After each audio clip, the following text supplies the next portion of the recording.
ውድ የአሜን ቲቪ ተመልካቾቻችን ከሀገር ውስጥና ከሀገር ውጭ ያሉ የተለያዩ መረጃዎችን ወደ እናንተ የምናደርሳላችሁ የመረጃ ሰዓታችን ነው። በቅድሚያ አርዕስተ ዜና። መንግስት ከኢትዮጵያ የወንጌል አማኞች ካውንስል ጋር ተቀራርቦ ይሰራል ሲሉ የኢትዮጵያ ምክትል ጠቅላይ ሚኒስትር አቶ ተመስገን ተናገሩ።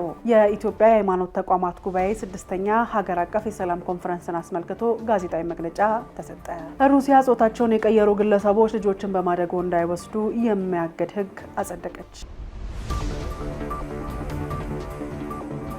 ተመልካቾቻችን አሜን ቲቪን ሰብስክራይብ በማድረግ ሼር በማድረግ የዩቲዩብ ቻናላችን እንዲሁም የቴሌግራም ቻናላችን አሜን ቲቪ ኢትዮጵያ በመቀላቀል ቤተሰብ እንድትሆኑ በጌታ ፍቅር እንጠይቃችኋለን።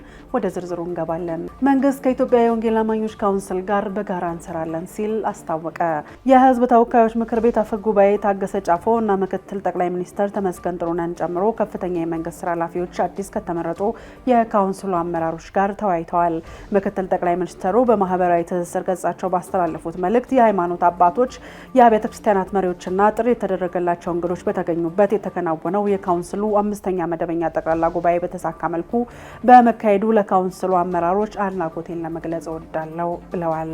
መንግስት ከኢትዮጵያ የወንጌል አማኞች አብያተ ክርስቲያናት ካውንስል አመራሮች ጋር በጋራ ሀገራዊ ጉዳዮች ላይ ይበልጥ ተቀራርቦ የሚሰራ መሆኑን ገልጸዋል። በሚያስፈልገውም ሁሉ የሚጠበቅበትን ድጋፍ ያደርጋል ብለዋል።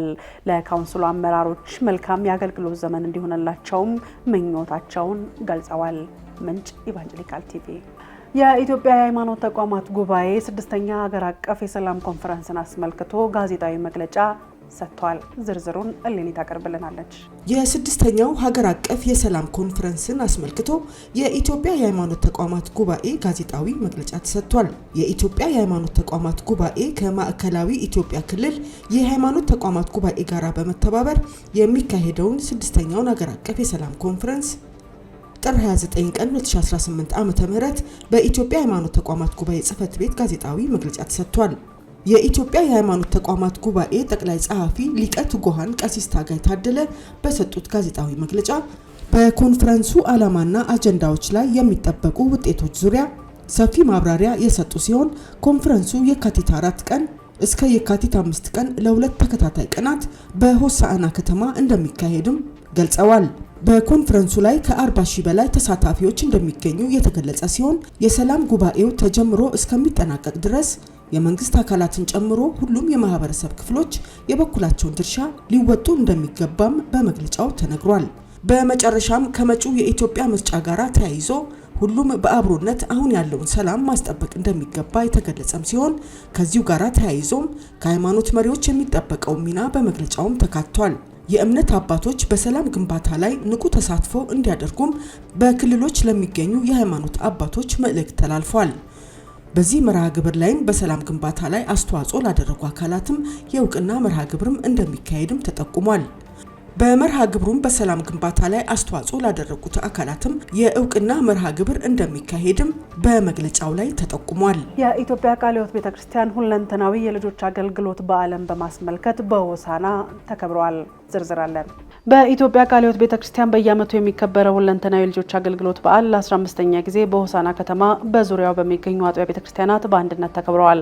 በበዓሉ ልጆች ከአካላዊ ከስነ ልቦናዊ ጥቃት መከላከል እንደሚያስፈልግ የሚያሳስብ መልእክት ተላልፏል። የእግር ጉዞና የቅብብሎሽ ሩጫ መርሃ ግብሮችም ተካሂዷል።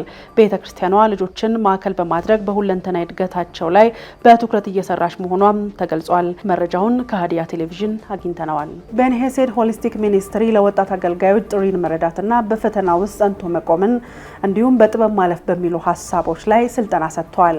ዝርዝር መረጃውን እሌኒ ታቀርብልናለች። ቤንሄድስ ሆሊስቲክ ሚኒስትሪ ለወጣቶች አገልጋዮች ጥሪ መረዳት በፈተና ውስጥ ጸንቶ መቆምና በጥበብ ማለፍ በሚሉ ሀሳቦች ላይ ስልጠና ተሰጥቷል።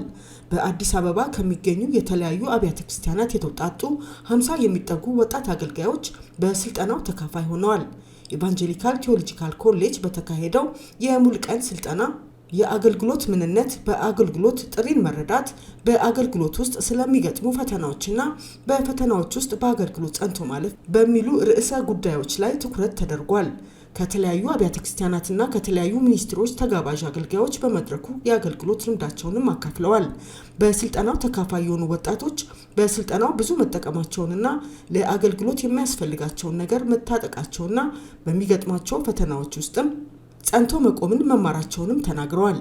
የቤን ሄድስ ሆሊስቲክ ሚኒስትሪ ዳይሬክተር የሆኑት ወንድም ጌታ መልካም እንደተናገሩት ከዚህ ስልጠና ወጣቶች ለተጠሩበት አገልግሎት ታምነው አደራቸው ሲወጡ ማየትም ይሻላል ሲሉ ማስተያየታቸውን ሰጥተዋል። በሚገባ ጥሪያቸውን መረዳት እንዲችሉ፣ በሚገባ ጥሪያቸውን ማሰብ እንዲችሉ፣ በሚገባ ጥሪያቸው ላይ ስላላቸው ነገር እርግጠኝነት እንዲያገኙ ነው አላማችን። ከዛም በኋላ ደግሞ በሚገጥማቸው ቻሌንጆች ጸንተው በርትተው መኖር እንዲችሉ ማድረግ ነው። ተመልካቾቻችን አሁን ደግሞ ከሀገር ውጭ ወዳገኘነው ዜና እንሸጋግራለን። ሩሲያ ጾታቸውን የቀየሩ ግለሰቦች የማደጎ ልጆችን እንዳይወስዱ የሚያግድ ሕግ አጸደቀች። ዝርዝራለን። የሩሲያው ፕሬዝዳንት ቭላዲሚር ፑቲን በሀገሪቱ የሚገኙ ትራንስጀንደር ግለሰቦች ህጻናትን በጉዲፈቻም ሆነ በሞግዚትነት የሚከለክለውን አዲስና ጠንካራ ህግ በይፋ ፈርመው አጽድቀዋል። ሞስኮ ባህላዊ የቤተሰብ እሴቶችን ለመጠበቅ በሚል ከወሰደቻቸው ተከታታይ እርምጃዎች መካከል ዋነኛ ሆኖ ተመዝግበዋል። ይህ አዲስ ድንጋጌ በሩሲያ ምድር ጾታን ለመቀየር የሚደረጉ ማንኛውንም አይነት የህክምና ሂደቶችን፣ የቀዶ ጥገናና የሆርሞን ህክምናም በሙሉ ያግዳል። በተጨማሪም ግለሰቦች በመንግስትም መታወቂያ ላይ ጾታቸውን መቀየር የማይችሉ ሲሆን ከዚህ ቀደም ጾታቸውን የመሰረቱ ግለሰቦች ጋብቻም በህግ ፊት ተቀባይነት እንደሌለው እንደሚፈርስም ተደንግጓል። የህጉ ተጽዕኖ በሩሲያ ዜጎች ላይ ብቻ የተገደበ አይደለም። ይህን የሚፈቅዱ የውጭ ሀገራት ዜጎች ከሩሲያ ልጆችን በጉዲፈቻ እንዳይወስዱ በቋሚነት እገዳ ተጥሎባቸዋል። የሩሲያው ባለስልጣናትም ይህንን ከምዕራባውያን አጥፊ ተጽዕኖዎችና ከተፈጥሮ ውጭ ከሆነ ህጻናት ለመታደግ የተወሰደ ወሳኝ እርምጃ ነው ሲሉ መረጃዎች ያመላክታሉ። ውድ የአሜን ቤተሰቦች ለዛሬ ያዘጋጀንላችሁ መረጃዎች ይህንን ይመስላል። አሜን ቲቪን ሰብስክራይብ፣ ሼር በማድረግ ቤተሰብ እንድትሆኑ በጌታ ፍቅር እንጠይቃችኋለን። ዘውትር ሰኞ፣ ሮብ፣ አርብ የተለያዩ አዳዲስ መረጃዎችን ወደ እናንተ እናደርሳለን። የአሜን ቲቪን ሰብስክራይብ በማድረግ የዩቲዩብ ቻናላችንን፣ ቴሌግራማችንን እንዲሁም ፌስቡካችንን ፎሎ በማድረግ አዳዲስ ትኩስ መንፈሳዊ መረጃዎችን ይከታተሉ። አሜን ቲቪ የወንጌል ድምጽ ነው።